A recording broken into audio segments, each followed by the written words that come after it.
Hey, I'm Heather Denman. I'm the Executive Director of the ARC of Harrisonburg and Rockingham, and I started here in 2015. And my dream initially was to do an inclusion campaign for people with developmental disabilities. And then during the pandemic, I think we all became aware how divided this country was and how inclusiveness was much more broad than just people with developmental disabilities. And so that became the genesis for the broader inclusion campaign. So while my heart is still with wanting greater inclusion for people with developmental disabilities, we want to also include everybody so that we all have a sense of belonging and a place in our community. I think inclusion means primarily that everybody should be seen as an equal. For me, inclusion means first stepping back, taking the time to see others and to put yourself in their shoes. No matter who you are, or what your circumstances are, or where you grew up, or what life experiences you have, that you can find a way to feel belonging in your community. Inclusion to me is just making every person feel like they have purpose. When we say that we are a city for all, that we are a city for all.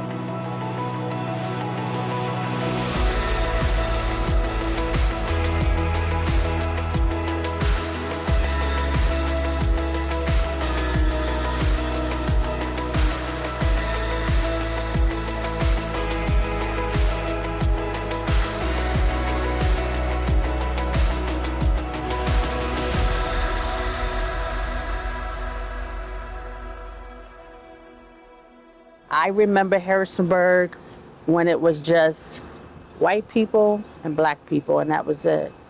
Now you fast forward to today, and we are so diverse. It's beautiful how diverse we are here in Harrisonburg.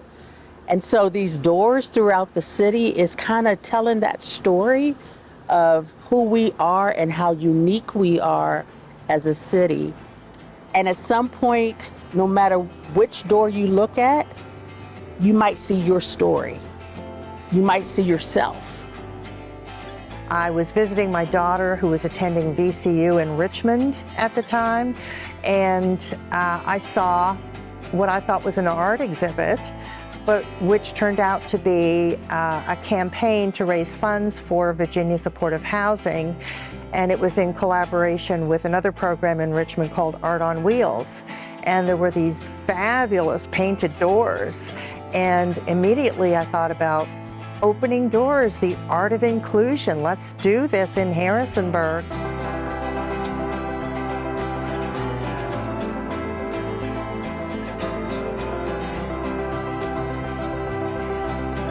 Back in 2021, just a couple years ago, they surveyed the entire city over a long period of time.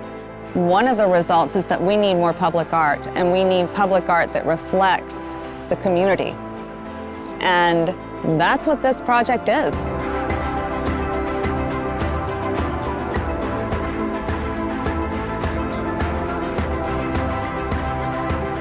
I was very interested in supporting a project that focuses very heavily, almost exclusively on inclusivity and what that really represents and what that really means to the many artists and the many people that will be seeing the artwork and understanding and interpreting that.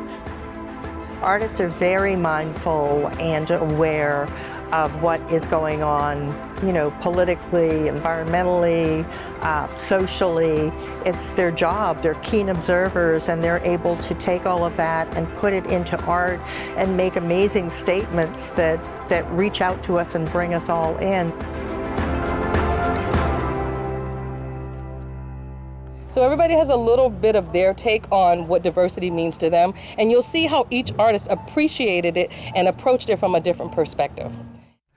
Mine is a little simpler. I think the primary goal was to say, hey, everybody looks different, but everybody's made up with the same material. It's the same stuff on the inside.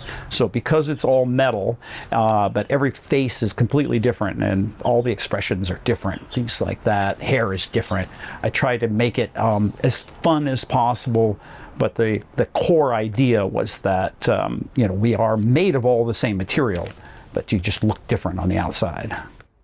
I have both a transgender and a gay family member, and so I think it really hit home, is that this is something that's important to me, it's important to my family, that I help make a statement, that I try to be clear on that this is something that needs to be said, needs to be talked about.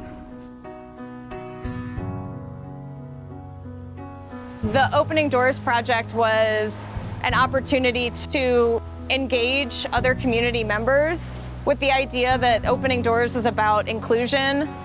That has always been very important to me, especially as an art educator. I've always really strived for my students to feel connected with art in some way. This was a way for me to do that in the community, and I really aimed for underserved populations that maybe don't get to participate in the art scene quite as often. I worked with members of the ARC of Harrisonburg. We gathered all of us around a big table, put the door on top, and I just gave different colors of blue to different people, and we just started painting the background. I think everybody felt like they were contributing and had a really good time. I worked with folks at our community place, which really serves the population here that is struggling with homelessness, and was able to engage a few of their members as well. And they helped me paint the tree to kind of create the structure for all the other pieces. The different colors and the different textures are just sort of representing the diversity that we have here in Harrisonburg. So that's how I approached the inclusion piece, and I am incredibly pleased with how it turned out. I think it's kind of beyond what I had expected it could be.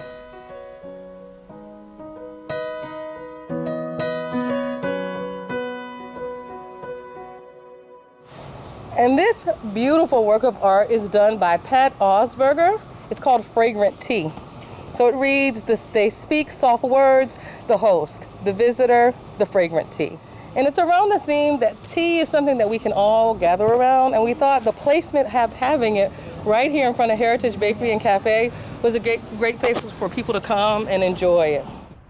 I've traveled all over the world, and I've very rarely been in the country where tea wasn't offered to me by strangers, people I've never met. Come to my home, have a cup of tea, sit down and talk to me. And it's just a wonderful, equalizing, common form of friendship and greeting. Hopefully people will stop, take a look, and really understand how this was an important thing for these artists, and that maybe it's worthwhile giving some thought to. That it really meant a lot to these artists to take the time to make these doors, to not only beautify downtown, but to try and relay a message of inclusion. Every day we travel through doors to someplace new and experience and meet new people. This journey and interaction adds to my own self-education and self-experiences. My door invites the viewer to a shared experience of a circle dance at the foot of Mount Lovemore. The journey shows a winding path which includes meaningful subjects from my own travels and background. And I wanted it to be partially open. It provides an access for the viewer to enter the colorful field of inclusion.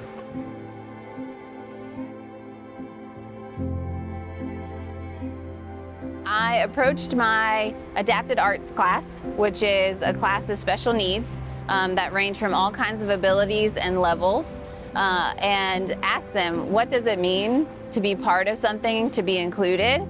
And we just had a conversation about that. And then From there, I asked them what did that look like. I got kids drawing flowers. I had kids drawing coffee shops, playing basketball, high fives, friends holding hands.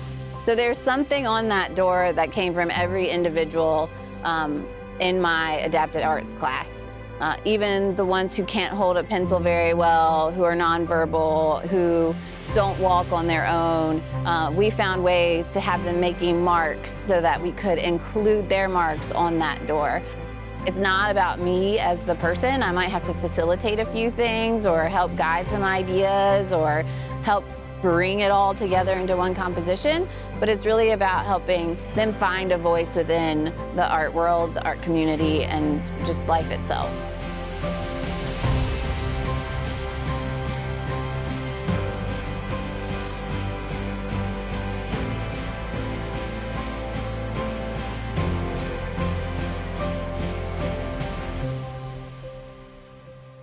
We have to break all barriers to make sure that everyone is felt welcomed and felt safe and felt free in our community. I think about people who are immigrants, new to our locality, and maybe even have language differences, and how challenging it must be for them and how they must feel excluded in so many ways. And what can we do to fix that? So in 1991, when I came here, I came straight to the county schools in Broadway. Everything was so, difficult. Making friends was really difficult. Connecting with people was hard. All the basic needs that we sometimes take for granted, navigating those things when you're new, when you lack a language, when you lack the understanding of a culture is extremely difficult. So a project like this really brings a different sense of, you know what, going past that door, that feels like that's, I feel like that's a connection with me, right? The welcoming piece of, it doesn't matter who you are, we are so glad you're here, gives you a sense of belonging. And with that, you begin to become more part of the community where you live. Because unfortunately, there are plenty of people in this community and other communities around the state and the country and the world that they could live there for a lifetime, but yet they never feel like they belong, right? So I think projects like this really bring people together.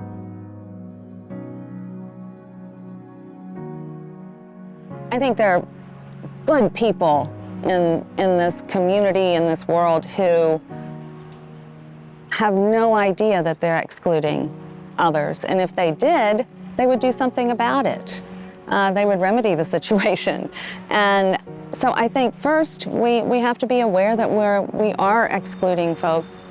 Just talk to folks, don't be afraid to sit down at a table with somebody you don't know and engage them. At the very basic root, we are all very similar. We're all human.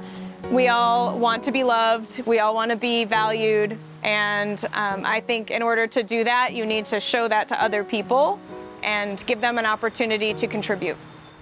At first I started to think, we need to have conversations with people and invite people, to have tea. And then I realized that that's a big step for a lot of people to go that far. If everyone would stop, think about the other person, try to put themselves in their shoe.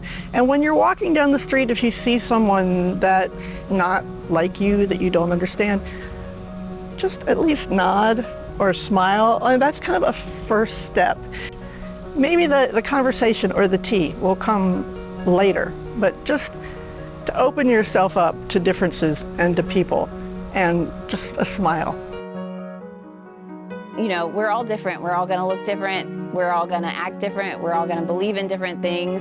But at the root of it, we are people, and it's worth being nice to others so that others are nice to you in return. If individuals can be more open to different ideas and experiences, that would definitely help to promote more inclusivity. Just walking around, seeing how diverse these doors are, really helps you see how diverse the human culture can be and the human ideas can be.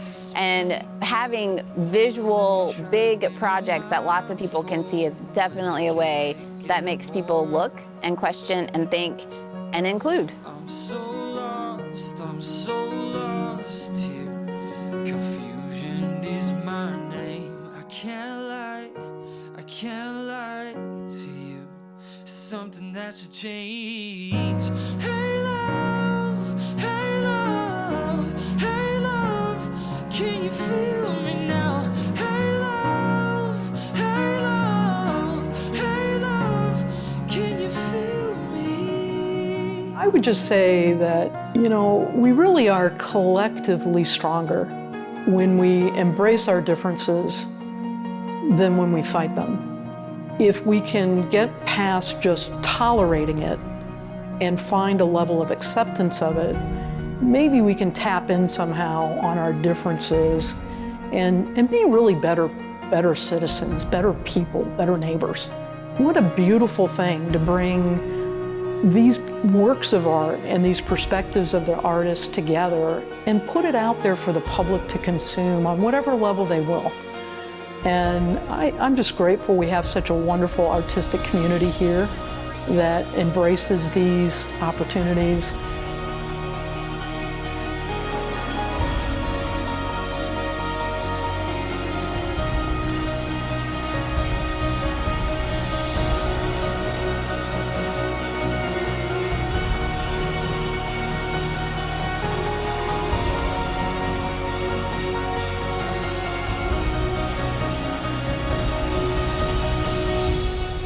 There was a time where I was not proud to be in Harrisonburg, right? Because Harrisonburg was different when I was growing up.